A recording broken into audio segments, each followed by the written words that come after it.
मंच पे मौजूद सभी जमातों के हमारे लीडरान और इस मीटिंग में आए हुए सभी, बेटा पीछे हल्ला नहीं करो, खवातीन और हजरात, सबसे पहले मैं रिंकू बाबू और उनकी पूरी टीम को मुबारकबाद देता हूं कि इस गर्मी में इतना कामयाब जुलूस जो वक्फ कानून के खिलाफ है आप लोगों ने निकाला और तपती हुई धूप में अब भी आप लोग यहां डटे हुए हैं। मैं आप सभी लोगों का इस्तकबाल और खैर मकदम करता हूं। इस दफा पार्लियामेंट से शुरू करो और जितनी भी वक्फ की रैली हो रही है सब में 30% टाइम शेरो शायरी में निकल जाती है, तो शेरो शायरी कम होनी चाहिए, अब मतलब की बात ज्यादा होनी चाहिए। मैं कोशिश करूंगा कि यहां पर सभी एक्टिविस्ट हैं और सभी वो लोग हैं जो आगे भी इस कारवां को आगे बढ़ाएंगे, तो मैं कुछ वक्फ के बारे में, उसके तारीख के बारे में, उसके बारे में 4-5 मिनट में अपनी बात रखूंगा। आप जो भी बना रहे भैया हमको भी एक दे देना, बनाओ एक दे देना मुझे, हमारे मोबाइल पे ट्रांसफर करना। तुम्हारा कहाँ है आदमी? अच्छा ये आदमी, ठीक है। तो देखो ये जो कानून पेश हुआ पार्लियामेंट के अंदर, अमेंडमेंट एक्ट, भैया इसके खिलाफ हम लोग मुस्लिम पर्सनल लॉ बोर्ड और वक्फ और अपना फुलवारी शरीफ इमारत शरिया के अगुवाई में जो धरना हुआ था उसमें लालू जी भी थे, तेजस्वी जी भी थे, मैं भी मौजूद था। और आज बड़ी खुशी हो रही है कि दरभंगा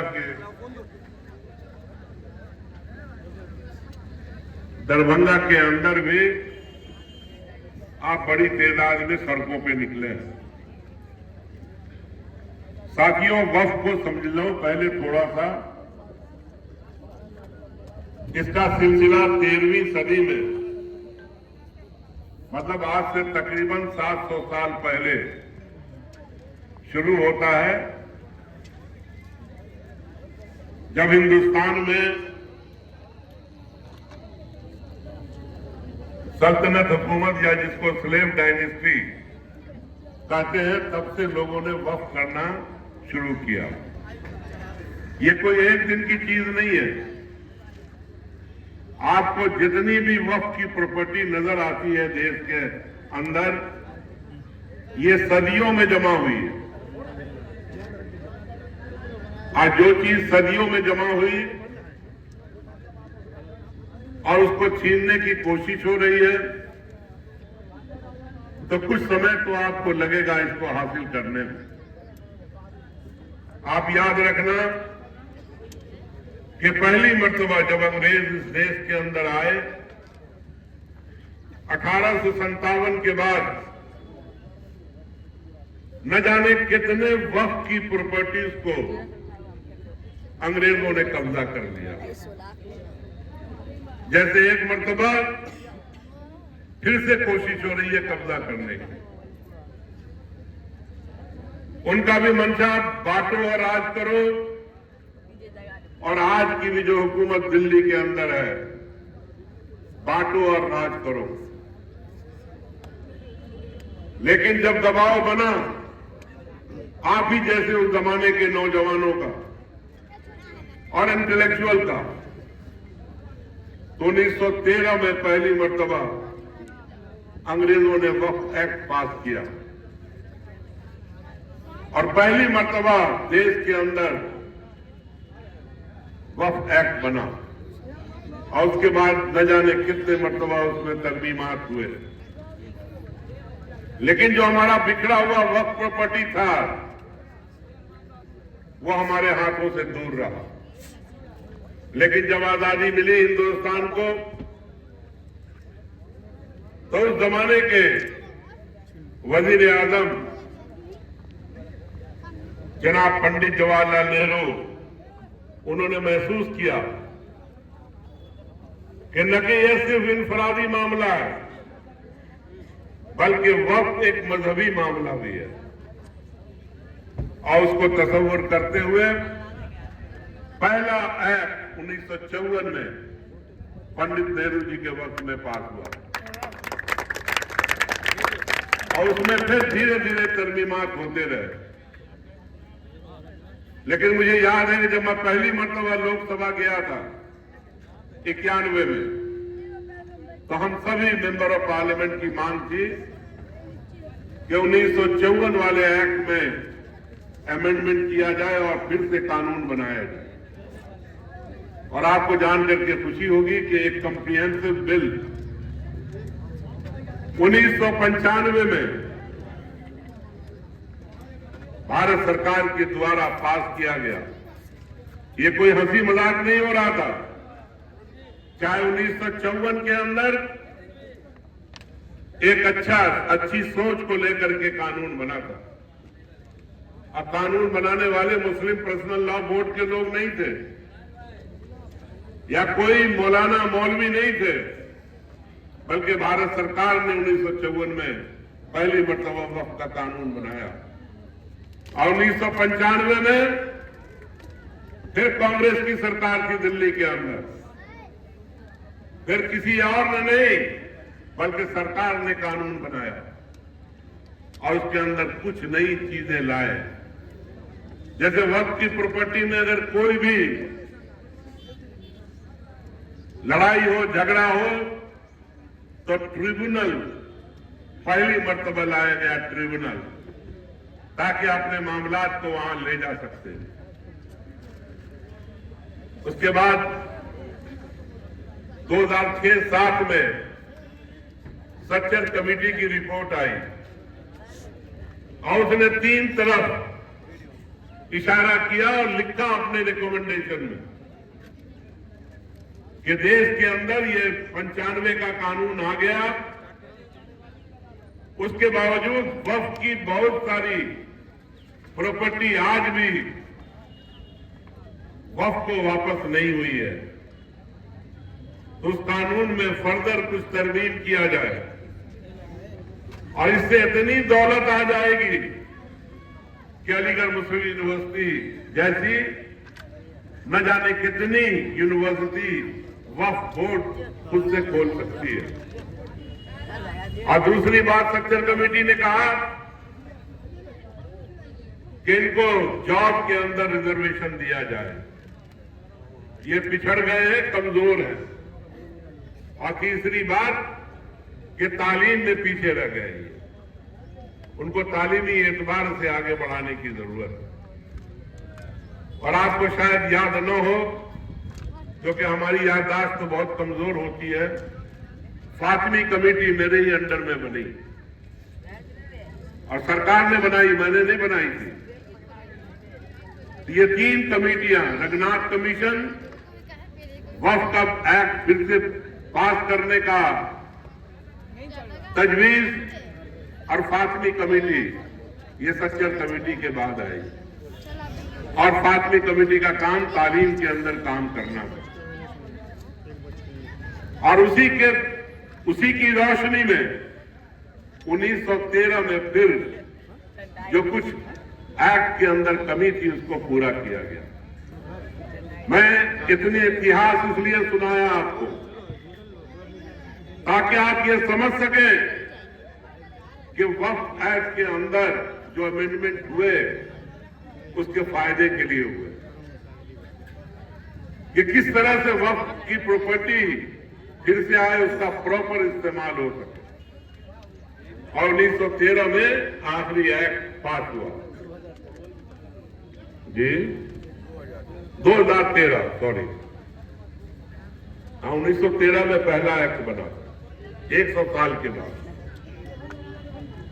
तो समझो कि 1913 में पहला अंग्रेजों ने एक्ट लाया और 2013 में जो फाइनल एक्ट कांग्रेस लेकर के आई थी मनमोहन सिंह, 100 साल लगा रिफॉर्म में। अब जो अब की सरकार है वो चाहती है कि फिर से इस मुल्क के अंदर जो वक्फ की प्रॉपर्टीज है उसको 1857 के पहले, 1857 के बाद जो अंग्रेजों ने खुर्द-बुर्द किया था उस तरफ ले जाना चाहती है। लेकिन मैं आप लोगों को बताना चाहता हूं कि वक्फ एक ऐसी प्रॉपर्टी है जिसमें आपने एक मर्तबा वक्फ कर दिया, once any property make work, दुनिया में किसी की ताकत नहीं है कि उसका स्टेटस चेंज कर सके। इसलिए कि मेरी दौलत है, हमने किसी मस्जिद के लिए, किसी दरगाह के लिए, किसी कब्रिस्तान के लिए, किसी मदरसे के लिए, किसी अस्पताल के लिए अगर हमने वक्फ किया तो हम मिट्टू खेरिया जी का जमीन नहीं लिख रहे, इनकी प्रॉपर्टी नहीं, मेरे अपनी प्रॉपर्टी जो है उसका कोई भी हिस्सा या पूरा हिस्सा हम वक्फ कर रहे हैं, मेरी दौलत। और यहां पे एक बात समझ लेना, आप लोगों में बहुत लोग नहीं जानते हैं, वक्फ एक ऐसी प्रक्रिया है जिसमें सिर्फ मुसलमान वक्फ नहीं कर सकता।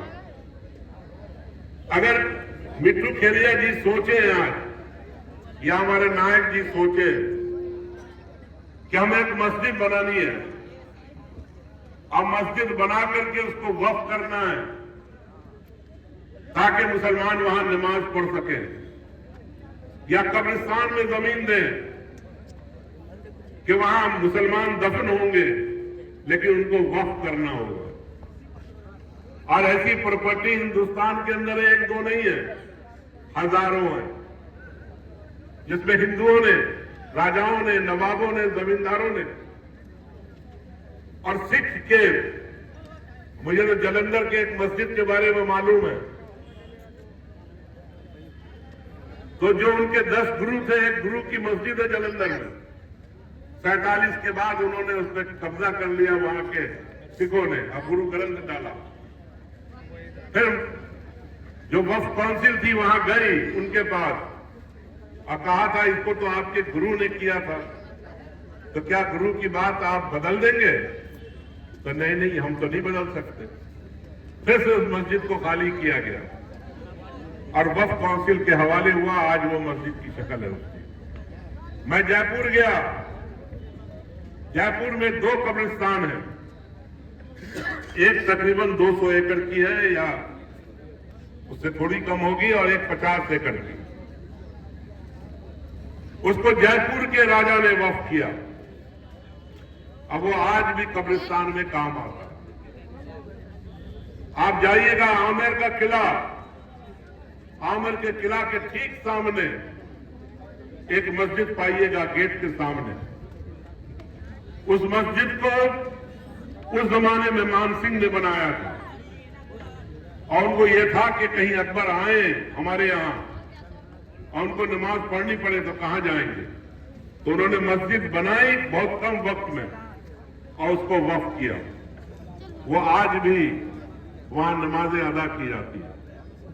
इसलिए वक्फ एक ऐसा रिलीजियस प्रोसेस है जिसमें किसी भी अच्छे काम के लिए कोई भी चाहे अपनी प्रॉपर्टी, अपना माल वक्फ कर सकता है और उसको किसी को अधिकार नहीं इसलिए कि वो उसका पर्सनल मामला है।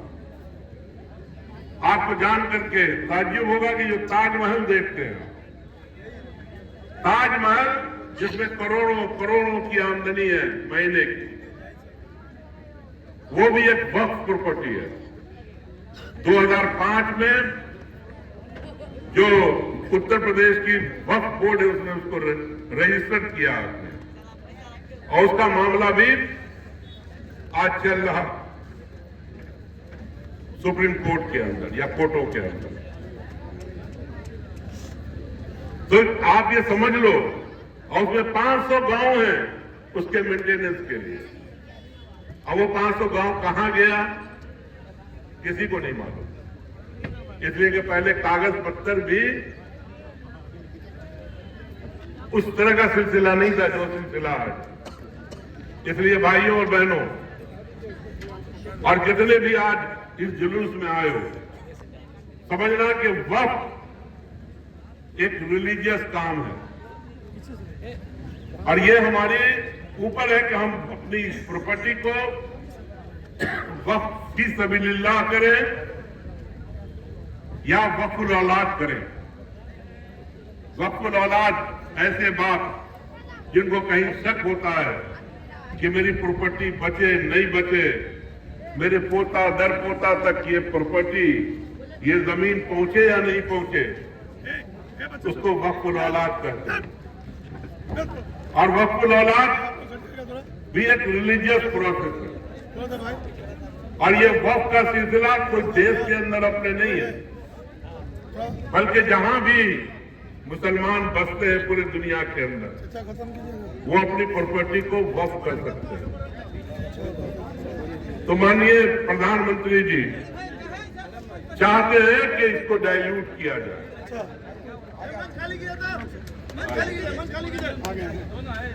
इसको डाइल्यूट किया जाए। आइए बैठिए। इसको डाइल्यूट किया जाए और डाइल्यूट करके अपने दोस्तों के अंदर, अपने सेठ साहूकार के अंदर इसको बांटना चाहते हैं।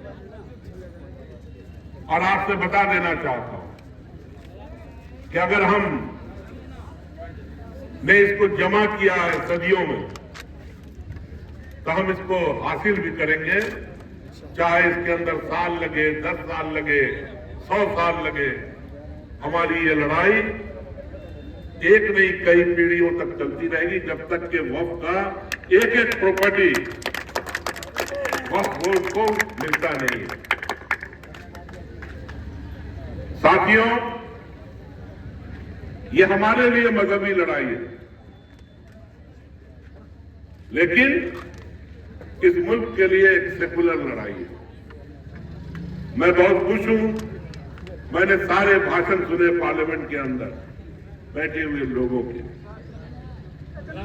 232 वोट इस एक्ट के खिलाफ गिरा जो उन्होंने बनाया है,